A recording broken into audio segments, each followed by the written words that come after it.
Welcome back to my channel. আমার চ্যানেলে তোমাদের সবাইকে অনেক অনেক স্বাগত। দেখো আজকে আমরা সকাল সকাল চলে এসেছি, ভোরবেলায় 4টের সময় উঠে আমরা চলে এসেছি টাইগার হিল। আজকে তোমাদের টাইগার হিলের সূর্যোদয়টা দেখাবো। খুব সুন্দরভাবে দেখেছিলাম। 4টে থেকে আমরা গাড়ি চলে এসেছিলো, আমরা বেরিয়ে চলে এসেছিলাম। তো আমরা ভেবেছিলাম অত সকালে এসেছি তাহলে একদম ওপর পর্যন্ত পৌঁছাবো, কিন্তু না, তার আগে দেখছি অনেক গাড়ির লাইন। প্রায় ধরো মনে হচ্ছে 3টে থেকে 2:30 থেকে এসে সবাই গাড়ির লাইন দিচ্ছিল। আমাদের গাড়ি অনেক পেছনে ছিল। আর এই দেখো যত সূর্যটা উঠছে না আস্তে আস্তে, তত সূর্যের এই আভাটা কাঞ্চনজঙ্ঘার ওপর পড়ছে, কি অপূর্ব লাগছে না? একদম সোনালি আভায় কাঞ্চনজঙ্ঘা যেন নতুন রঙের, সোনা রঙে রঙিয়ে উঠেছে। আর আমাদের গাড়িটা একদম অনেক পেছনে ছিল, আমরা অনেকখানি হেঁটে ঢালু পথ দিয়ে একটু উঠতে অসুবিধা হচ্ছিল, কিন্তু এই যে সূর্যোদয় দেখার আনন্দে আর সেই দেখার এক্সাইটমেন্ট না ধরে রাখতে পেরে আমরা চলে এসেছি। এখানটাতে একটা ভালো জায়গায় দাঁড়িয়ে সূর্যোদয়টা খুব ভালো করে দেখেছিলাম, তোমাদের সঙ্গেও শেয়ার করছি, দেখো। আর এই কাঞ্চনজঙ্ঘা হচ্ছে world third highest mountain and the highest peak in India. তাই এই কাঞ্চনজঙ্ঘা নেপাল আর সিকিম বর্ডারে অবস্থিত।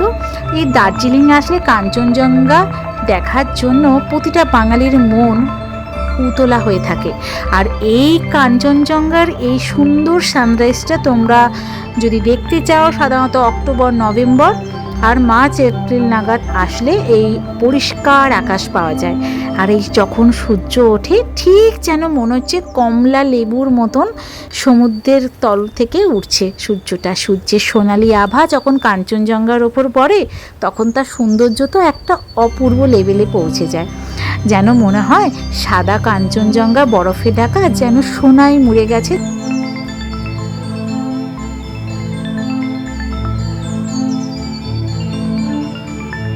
আর সূর্যটা অনেকখানি উঠে গেছে।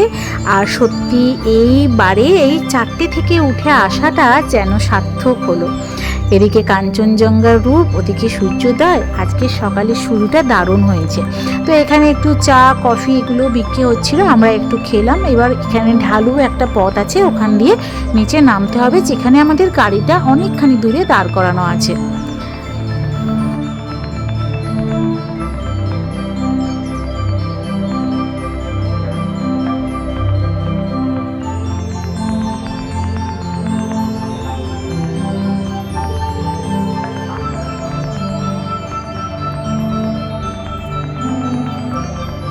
আর ঠিক ওই যেখানে দাঁড়িয়ে দার্জিলিংয়ের কাঞ্চনজঙ্ঘাটা দেখি আমরা টাইগার হিলে, সেটা থেকে একটু ঢালু পথে যখন আমাদের গাড়ির দিকে যাচ্ছিলাম তখন এখানে একটা শিব মন্দির, মনসা মায়ের মন্দির আর হনুমানজির মন্দির, গণেশ মন্দির ছিল। তো দুর্গা মায়ের মন্দিরটা আমরা যাইনি, একটু ভেতরের দিকে ছিল, তাই এই কাছাকাছির মন্দিরগুলো একটু সকালবেলায় দর্শন করে নিলাম। খুব ভালো লাগছিল এখানে সকাল সকাল কাঞ্চনজঙ্ঘা দেখে আর মন্দিরের দর্শন করে মনটা একদম পবিত্রতায় ভরে গিয়েছিল। তো এবার আমাদের গাড়ির দিকে যেতে হবে, কিন্তু খানিকটা এগিয়ে যেতে হবে, কারণ অনেক গাড়ি এসেছিল আর সেই গাড়িটার জন্য আমাদের গাড়িটা অনেক পেছনে দাঁড়িয়েছিল।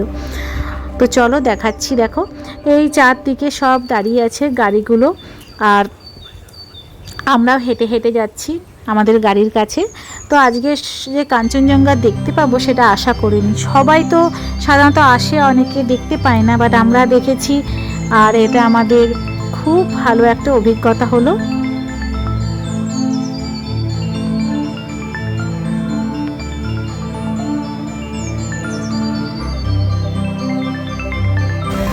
আমরা এবার দেখে টাইগার হিল দেখে ফিরছি। খুব সুন্দর সানরাইজ দেখলাম আমরা, আর খুব পরিষ্কার সূর্যোদয় দেখলাম আমরা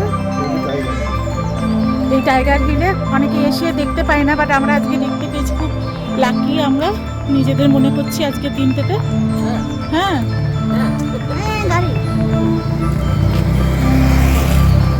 তো এবার আমরা যাচ্ছি, দেখি আর কি সাইড ট্যুর আছে, তখন নটা হোটেলে ফিরে। আর পরপর যেই গাড়িগুলো দাঁড়িয়েছিল সব যে যার এবার আস্তে আস্তে ফিরে যাচ্ছে বাড়ি। আর ঠিক এই জায়গাটা থেকেও দেখো কাঞ্চনজঙ্ঘাটা কত সুন্দর, কত প্রমিনেন্ট, কত ভালো দেখতে পাওয়া যাচ্ছে। অনেকে দেখলাম যে যারা অত দূর যেতে পারেনি তারা এখান থেকে দাঁড়িয়েই দেখছিল। আর আমরা তারপরেই চলে এসেছি দেখো ঘুম মনেস্ট্রি। এটা হচ্ছে দার্জিলিংয়ের অনেক পুরনো একটা মনেস্ট্রি। তো চলো তোমাদের গিয়ে দেখাচ্ছি ঘুম মনেস্ট্রির ভেতরটা। এই ঘুম মনেস্ট্রি, যা ইগা চোয়েলিং নামেও পরিচিত, ভারতের পশ্চিমবঙ্গের দার্জিলিংয়ের একটি বিখ্যাত প্রাচীন বৌদ্ধ মন্দির। 1850 সালে মঙ্গোলিয়ান জ্যোতিষী লামা শেরার জ্ঞাতসা দ্বারা প্রতিষ্ঠিত হয়েছিল এই মঠটি। এটি 15 ফুট উঁচু মৈত্রীয় বুদ্ধের মূর্তির জন্য বিখ্যাত। দার্জিলিংয়ের শহর থেকে প্রায় 8 কিমি দূরে ঘুম নামক স্থানে সমুদ্রপৃষ্ঠ থেকে প্রায় 8000 ফুট উচ্চতায় অবস্থিত। সাধারণত টাইগার হিল যদি তোমরা যাও, ফেরার পথে এই ঘুম মনেস্ট্রি আর বাতাসিয়া লুপ দেখে তোমরা হোটেলে ফিরতে পারো, কারণ ওই একই পথে এই ঘুম মনেস্ট্রি পড়ে। চারিদিকটা কত শান্ত দেখো। এখানে একটু চায়ের স্টলও আছে। আর এই ঘুম মনেস্ট্রি সাধারণত তোমরা সকালের দিকে আসবে, তাহলে পরিবেশটা খুব সুন্দর থাকে। আর এটি দার্জিলিং অঞ্চলের অন্যতম প্রাচীন তিব্বতীয় বৌদ্ধ বিহার। এখানে প্রায় 15 ফিট উঁচু বুদ্ধ মূর্তি আছে। আর এখানে তিব্বতীয় বৌদ্ধ ধর্মের বিভিন্ন প্রাচীন পুঁথি ও চিত্রকর্ম সংরক্ষিত আছে। এটি সকাল থেকে সন্ধ্যে 6টা পর্যন্ত খোলা থাকে এই মন্দিরটা। এই দেখো সে 15 ফিট উঁচু বৌদ্ধ মূর্তি। এই সুন্দর শান্ত পরিবেশটা উপভোগ করার জন্য সাধারণত তোমরা চেষ্টা করবে সকালের দিকেই ঘুম মনেস্ট্রি দেখতে আসার জন্য। এই মন্দিরের ভেতরে দেখো বুদ্ধদেবের বিভিন্ন তাদের জীবনের সমস্ত কিছু কাহিনী এই চিত্রের মাধ্যমে দেয়ালে অঙ্কিত করা আছে। এটি গেলুকোপা বা হলুদ টুপি সম্প্রদায়ের বৌদ্ধদের দ্বারাই পরিচালিত। ভেতরটা কি অসাধারণ সুন্দর দেখো। রং বেরঙের সুন্দর রং দিয়ে বুদ্ধদেবের সমস্ত কাহিনী সুন্দরভাবে ফুটিয়ে তুলেছে।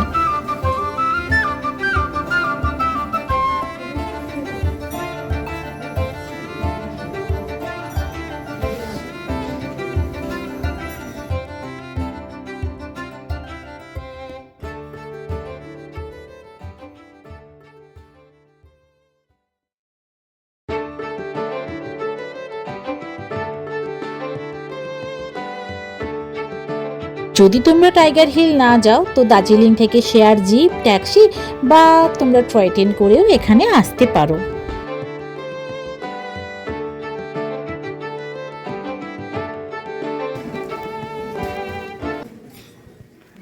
ঘুম মনেস্ট্রি এটা খুব সুন্দর একটা জায়গা। এখানে তোমরা এসো আর এই সকালবেলা টাইগার হিল করে তারপরে তখন এসো।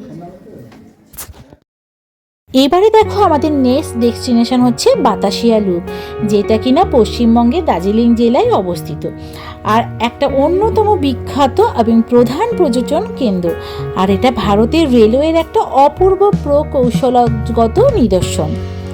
অনেক সকালে বেরিয়েছিলাম, তাই একটু খিদেও পেয়ে গেছে। ঠিক বাতাসিয়া লুপের বাইরে এরকম গরম গরম পকোড়া আর বেড পকোড়াও করছিল, মোমোও ছিল গরম গরম। তাই এখান থেকে একটুখানি বেড পকোড়া আর একটুখানি মানে এমনি পকোড়া, আমরা পেঁয়াজের পকোড়া খেলাম, দারুণ করেছিল। তো এখানে তোমরা এসে খেতে পারো, খাবারটা যথেষ্ট ভালো ছিল।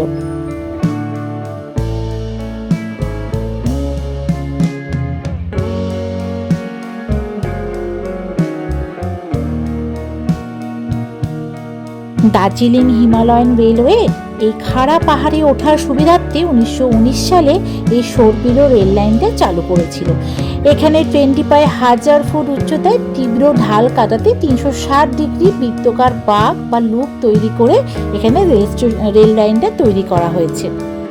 এই বাতাসিয়া লুপে ঢোকার জন্য 50 টাকা করে টিকিটের প্রাইস পার হেড। আজকে দেখো বাতাসিয়া লুপে এত ক্লিয়ার স্কাই ছিল, এত রৌদ্রোজ্জ্বল চারিদিকের পরিবেশ ছিল, কাঞ্চনজঙ্ঘাটা কত সুন্দরভাবে দেখতে পাচ্ছি। সত্যি এইখানে চারদিক থেকে কাঞ্চনজঙ্ঘার সিনারিটা দারুণ লাগছে। আর এই বাগানটাও অসাধারণ সুন্দর সাজানো।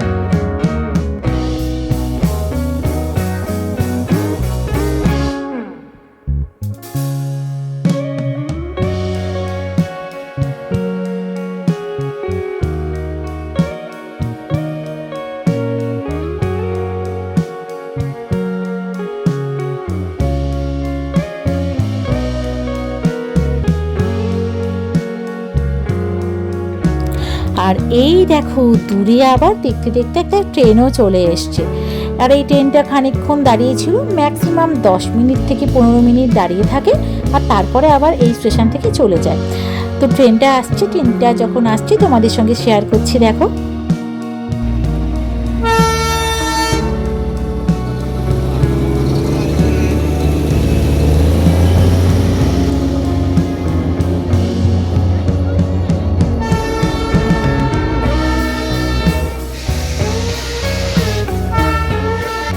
বাতাসিয়া লুপ থেকে তুষারবৃত্ত কাঞ্চনজঙ্ঘা পর্বতমালা এবং পুরো দার্জিলিং শহরের একটা অসাধারণ প্যানোরামিক দৃশ্য দেখা যায়।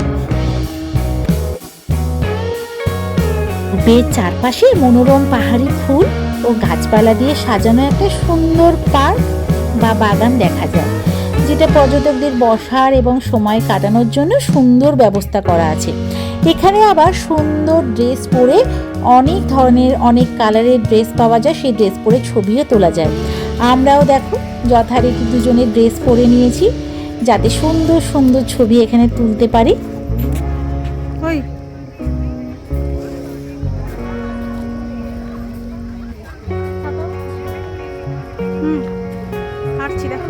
ভিডিও করছি দেখো।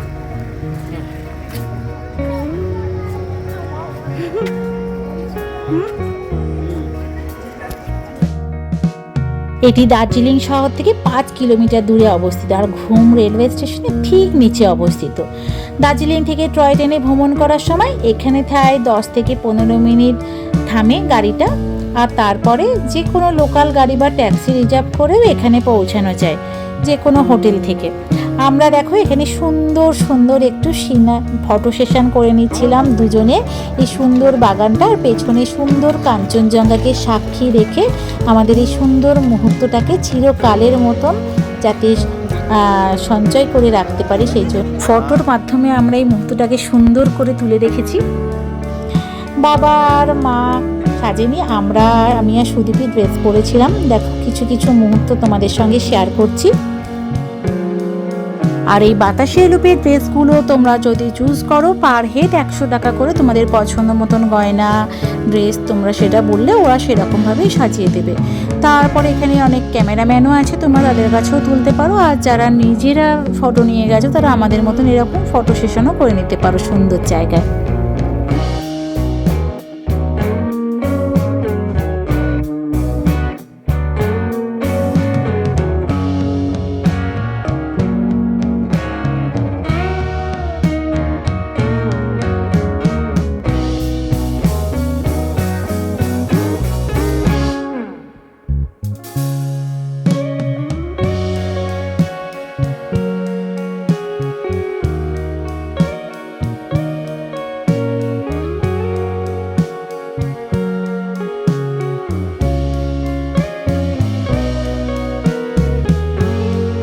আর এই ট্রেন লাইনের মাঝখানে কেন্দ্রস্থলে 1995 সালে একটা যুদ্ধ স্মৃতিসৌধ বা ওয়ার মেমোরিয়াল স্থাপন করা হয়।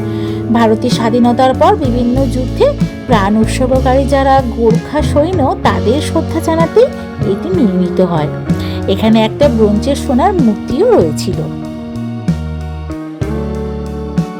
আমি বাতাসিয়া লুপ সম্পর্কে সমস্ত কিছু ইনফরমেশন তোমাদের দেওয়ার চেষ্টা করলাম, আশা করছি তোমাদের ভালো লাগবে। ভালো লাগলে একটা ছোট্ট লাইক করে দিও। ভিডিওটাতে কেমন লেগেছে অবশ্যই জানিও কমেন্ট বক্সে। আর আমরা যখন ঘরে ফিরে গেলাম, ফিরে সেই আমাদের জানলা দিয়ে সুন্দর কাঞ্চনজঙ্ঘাটা একটু এনজয় করলাম। আর 3টে স্পট ঘুরে আমরা আমাদের হোটেলে ছেড়ে দিয়েছিল সারাদিনের ট্যুরের পরে। এখন 2 ঘন্টা রেস্ট নিয়ে আবার আমরা বেরোবো বাকি জায়গাগুলো ঘোরার জন্য। দেখো চলে এসছি এখানে আমরা আমাদের রেস্টুরেন্টে, হোটেলের যে রেস্টুরেন্টে কত সুন্দরভাবে সাজানো আছে। দেখো এখানে আবার যখন শীত প্রচুর পড়ে ফায়ার প্লেসেরও ব্যবস্থা আছে, আর কত অথেন্টিক জিনিসগুলো দিয়ে সাজানো আছে। দেখো সুন্দরভাবে, খুব ছিমছাম অথচ সুন্দরভাবে সাজানো অনেক বসার জায়গা আছে। আর ঠিক এইখান থেকেও তোমরা এই কাঞ্চনজঙ্ঘার ক্লিয়ার ভিউটা তোমরা দেখতে পাবে। তাই এখানে কাঞ্চনজঙ্ঘার সুন্দর ভিউটা দেখতে দেখতে খেতে দারুণ লাগবে। তো আমরা এইখানটাতে তাড়াতাড়ি রেডি হয়ে চলে এসেছি, দিয়ে আমরা এখানে খেয়ে দিয়ে বাকি স্পটগুলো যখন যাব তখন তোমাদের সঙ্গে শেয়ার করব। আর এই দেখো কি সুন্দর ফুলদানি দিয়েও, এখানে ফুল দিয়েও সাজানো আছে। আমার তো এই রেস্টুরেন্টটা খুব ভালো লেগেছে। আবার নেক্সট ব্লগে তোমাদের সমস্ত বাকি ট্যুরগুলো কি ঘুরেছি ওই দিন সেগুলো শেয়ার করব, তোমরা অবশ্যই দেখো। আর আজকের ভিডিওটা যদি তোমাদের একটুও ভালো লেগে থাকে একটা ছোট্ট লাইক করে তাড়াতাড়ি সাবস্ক্রাইব হয়ে আমার ফ্রেন্ড হয়ে যাও।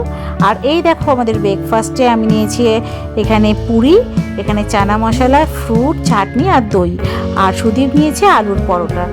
তো আজকের ভিডিওটা এই পর্যন্তই থাকুক, আর নেক্সট ব্লগে আবার দেখা হবে, ততক্ষণের জন্য টাটা।